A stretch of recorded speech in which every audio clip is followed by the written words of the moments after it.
దేవునికి మహిమ కలుగును గాక. ప్రభువును రక్షకుడైన యేసుక్రీస్తు పరిశుద్ధ నామమున ఇతర అన్ని దేశాలను మీ అందరికీ శుభమని చెప్పి వందనాలు తెలియజేస్తున్నాను. ప్రియులారా, ప్రస్తుతం జరుగుతున్న యుద్ధముల యొక్క నేపథ్యంలో ఎవరునూ తొందరగా భయపడవద్దు, కంగారు పడవద్దు.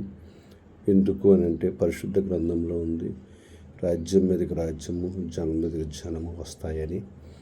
అయితే దేవుని దాసునికి చెప్తున్నాను, నేను నమ్ముతున్నాను భారతదేశంలో అనేక దేశాల్లో దేవుని ప్రజలైన వారు, గొప్ప గొప్ప సేవకులు, ఉన్నతమైనటువంటి పరిచర్య సేవకులు అనేక మంది ఇతర దేశాలున్న మన భారతీయులందరి కొరకు, మన దేవుని బిడ్డల కొరకు ప్రార్థన చేయుచున్నారు.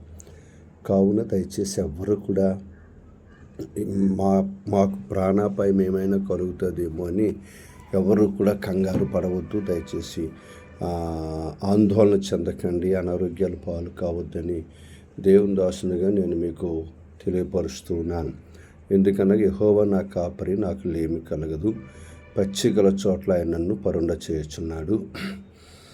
గడాంధకారపు లోయలో నేను సంచరించినను, ఏ అపాయమునకు నేను భయపడను. ఎందుకని దావీదు అంటారు, గడాంధకారపు లోయలో నేను సంచరించినను అంటే దాని అర్థం ఏంటి? సంచరించాల్సిన పరిస్థితులు వస్తాయి, సంచరించాల్సిన పరిస్థితులు తప్పకుండా వస్తాయి. కానీ నేను భయపడను. ఎందుకు భయపడను అని దావీదు అంటున్నారంటే, అక్కడ కూడా దేవుడు దావీదుకు తోడుగా ఉన్నాడు.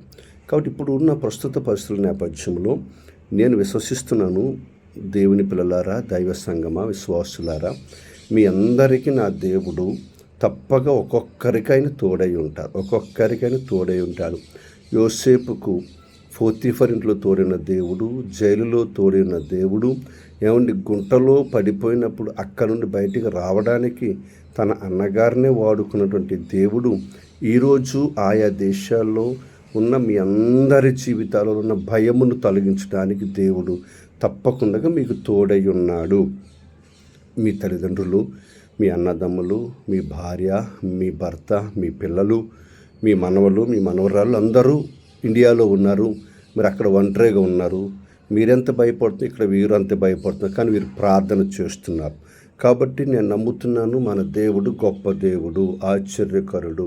ఆయన ప్రేమ గొప్పది, ఆయన ప్రేమ మనలను మరణమునకు అప్పగించదు. ఆయన ప్రేమ మనలను ఈ ఇండియాకు రాకుండా ఆపు చెయ్యజాలదు. కాబట్టి ఆయన ప్రేమ మీద మీరు నమ్మకం ఉంచండి. ఆయన తన రక్తపు కోటలో మిమ్మల్ని అందరినీ ముద్రిస్తారు. మరి విశేషముగా దేవుని బిడ్డలారా, యోబు ఇంటి చుట్టూ కంచి వేశారు. అది ఈరోజు మీరు జ్ఞాపకం చేసుకోవాలి. మీ చుట్టూ వ్యక్తిగతంగా దేవుడు కంచి వేసి ఉన్నాడు. కంచి గల చోట ఆయన మిమ్మల్ని పరుండ పెట్టి భద్రపరుస్తాడు.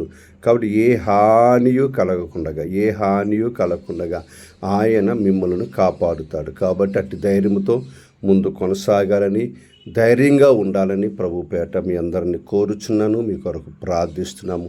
దేవుడు మిమ్మలను, మీ కుటుంబాలను, మీ పరిస్థితులను ఆయనే జ్ఞాపకం చేసుకుని ఒక్కొక్కరికి ఆయన 4,000 దూతలను కాపలాగా పెట్టారట. కాబట్టి నిశ్చయముగా 91వ కీర్తనలో ప్రతి వాగ్దానం దేవుడు మీ పక్షంగా నెరవేర్చును గాక. May God bless you. దేవుడు మిమ్మల్ని ఆశీర్వదించును, సకలమైన కీడు నుండి ఆయన తప్పించును గాక. God bless you.